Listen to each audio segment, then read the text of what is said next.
म्हणजे एक नेता ज्यावेळेस एका प्रभागाचा तो लीडर बनतो, तो त्या 5 वर्षाच्या कालावधीमध्ये तो त्या गावाला, तालुक्याला, शहराला तो 50 वर्ष पुढे नेऊ शकतो. कारण त्याच्याकडे ते व्हिजन असेल तर. आणि जर व्हिजन नसेल तर तो 50 वर्ष त्या शहराला मागे पण नेऊ शकतो. परभणी जिल्ह्यामध्ये तुम्ही जा, मानवत म्हणून आहे. त्या मानवतचं असं होतं, काही वर्षापूर्वी असं होतं की त्या मानवतचं नाव सुद्धा लोक काढत होते. पण मागच्या काही 8-10 वर्षामध्ये एक असं नेतृत्व भेटलं तिकडं, तरी त्या मानवचा अंमलबजाव लक्ष पडून टाकला. 1-1, 2-2, 3-3 कोटी रुपयाचे सभागृह, रस्ते, असं गार्डन त्या मानवतमध्ये त्या माणसाने बनवलं, जे तुमच्या परभणीमध्ये नाहीये. जिल्हा परभणी आहे, पण गार्डन पाहिजे असं तर तुम्ही मानवतलं. एक आता आम्ही तिकडे जातो नेहमी, तर त्या एका ठिकाणी एवढा कचरा असायचा, म्हणजे लोक उभं नाही राहू शकत. त्या माणसाने, त्या लिडरने तिकडं ते सगळं स्वच्छता केली, कंपाऊंड मारलं आणि छत्रपती शिवाजी महाराजांचा असा भव्य पुतळा त्या ठिकाणी उभारला की तिथलं ते सगळं वैभवच वाढलं. म्हणजे आता काही होऊ शकत नाही असं म्हणणारा पण नेता आहे, पण आता सुरुवात होऊ शकते असं म्हणणारा सुद्धा नेता आहे. तुमचं व्हिजन काय हे नाही करतो. बराच वेळा नेते थांबून बसलेले.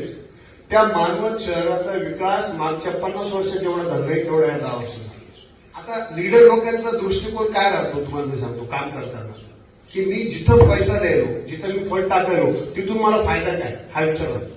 जर मला या ठिकाणी 2 कोटी रुपये खर्च करून फायदा काही नसेल तर ते लोक पैसे टाकत नाही.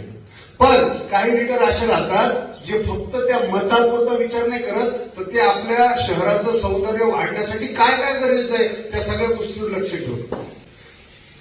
तर मानवत शहरामध्ये आर्टचं एवढं काम वाढलेलं आहे की लोकांना खूप फायदा झालेला आहे. दर आठवड्याला फॉलोअपला लोक राहतात आणि त्या लोकांना एका ठिकाणी फॉलोअपला येण्याची अडचण होती. अमलभाऊ बरं का सरपंच, तर तिथले जे लीडर आहे त्यांनी एक शब्द दिला की आर्टचं एक भव्य सभागृह आम्ही निर्माण करू.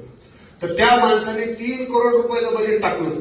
नुसतं शब्द दिला नाही तर त्याचा फॉलोअप घेतला, जागा दिली, त्याचा पाठपुरावा घेतला, कन्स्ट्रक्शन सुरू झालं. आता तिकडं भव्य दिव्य बिल्डिंग त्या नगराध्यक्षाच्या पुढाकारातून, तिथे डॉक्टर अंकुश म्हणून आहेत त्यांच्या माध्यमातून झालेले आहे. त्या गोष्टीला अर्थच केव्हा ज्यावेळेस लोकांचं मन शांत आहे.